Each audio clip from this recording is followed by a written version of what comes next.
From Kyiv, Ukraine, this is Josh Friedman coming to you on Election Day in Ukraine. There are many storylines today as incumbent President Petro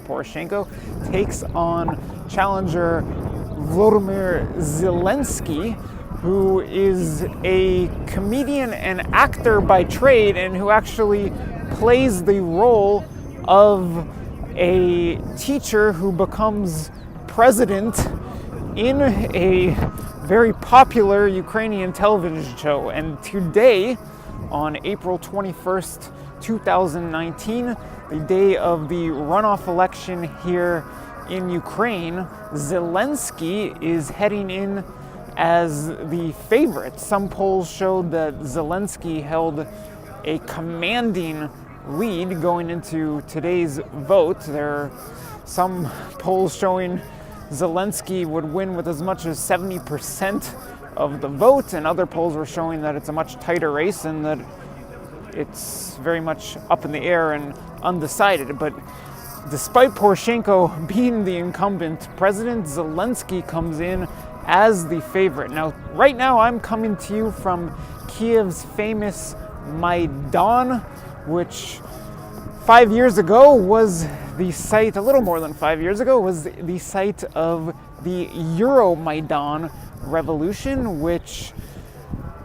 in which the Ukrainians ousted their then pro-Russian president, Viktor Yanukovych, and ultimately that brought to power Poroshenko. Now, since Euromaidan, a lot has transpired, but arguably not a lot has changed. And that is why many people are heading to the polls today to cast a vote for Zelensky, a man who has absolutely no political experience. He has not held any sort of political office, and the support for him is by and large a protest vote against Poroshenko, and a protest vote that's voicing frustration with what has come about and what has transpired, or what really has not transpired since the Euromaidan revolution. So back then there were high expectations that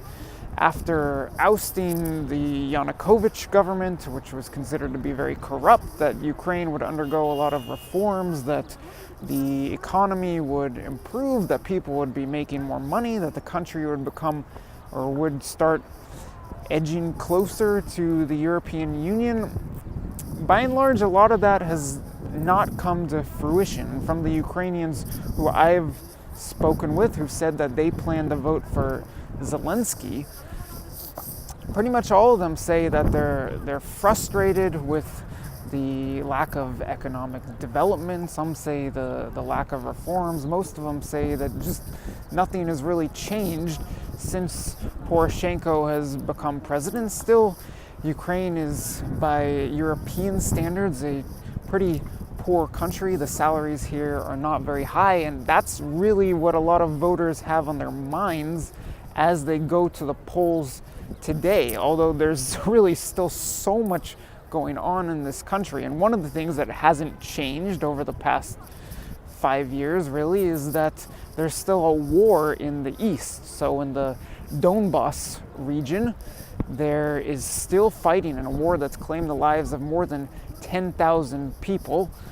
The government here in Kyiv still does not have control over the territories there, which are effectively now autonomous pro-Russian areas within Ukraine, or arguably not within Ukraine, because they're the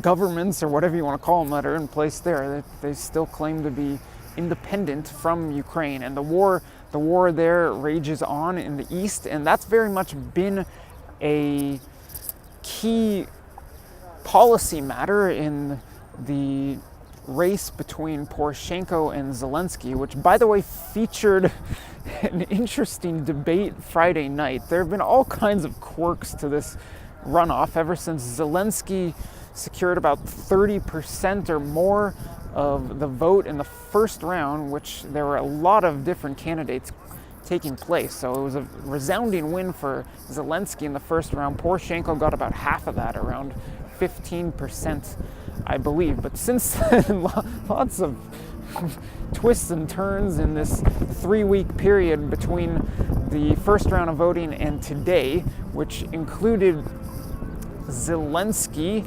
challenging Poroshenko to take a drug test, which happened. And for a while, it looked like there would be no debate between Poroshenko and Zelensky, but ultimately it happened. Friday night, it took place in the Olympic Stadium here in Kyiv, which is quite odd for a presidential debate. It was outdoors in the Olympic Stadium with thousands of people in attendance, and all throughout the day on Friday, it was very much like a football or soccer game atmosphere here in Kyiv, with the supporters of Poroshenko and Zelensky going around town draped in flags and heading over to the Olympic Stadium. It really had the feel of a football match, but no, it was a presidential debate.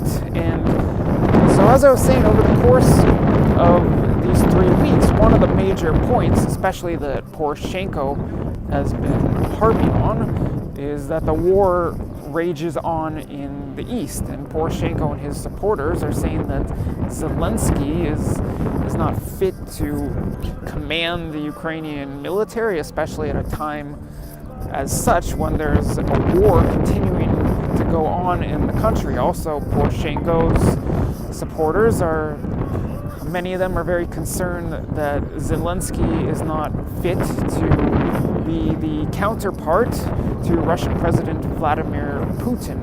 Obviously, the problems that existed between Ukraine and Russia, they're very much continuing on in 2019, and there have been some allegations that if Zelensky were to come to power, that it might be some sort of a return of a pro-Russian regime here in Kyiv, although it's very hard to tell because the man he doesn't have political experience, he doesn't have a political record to go off of. But what he does have that is another major storyline in this election is that Zelensky has very close ties to a now arch rival of Poroshenko, and that is Igor Kolomoisky, who is basically a Ukrainian oligarch, albeit he doesn't live in Ukraine anymore. He now lives in Israel.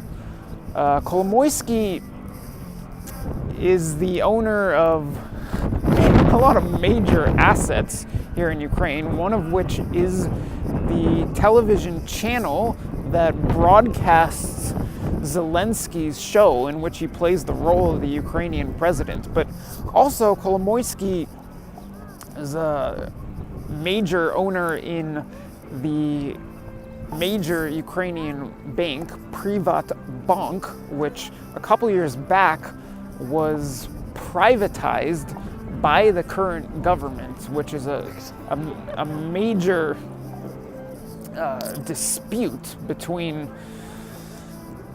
Kolomoisky and the Ukrainian government, and it's ongoing right now. There's some indications that maybe the bank will be returned to its private owners, but it's a major dispute between Kolomoisky and the Ukrainian government, but very much so also it's a matter that showcases the rivalry between Kolomoisky and Poroshenko. And some people are alleging that if Zelensky is elected, he's going to be nothing more than the puppet of the exiled oligarch Kolomoisky.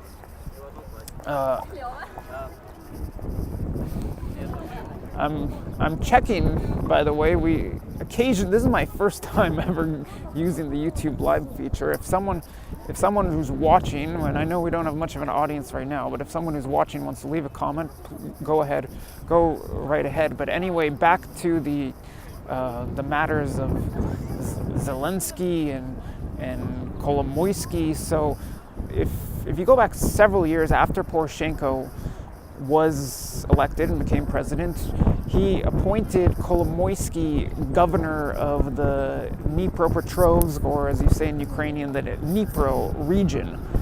And that was following time in which Kolomoisky was instrumental in putting a stop to the advance of the Russian-backed separatists in the east of Ukraine. And at that point, it seemed like Kolomoisky and Poroshenko were pretty aligned, but they had a falling out. Kolomoisky is obviously no longer governor. He's not even in the country anymore. As I said, he's living in Israel.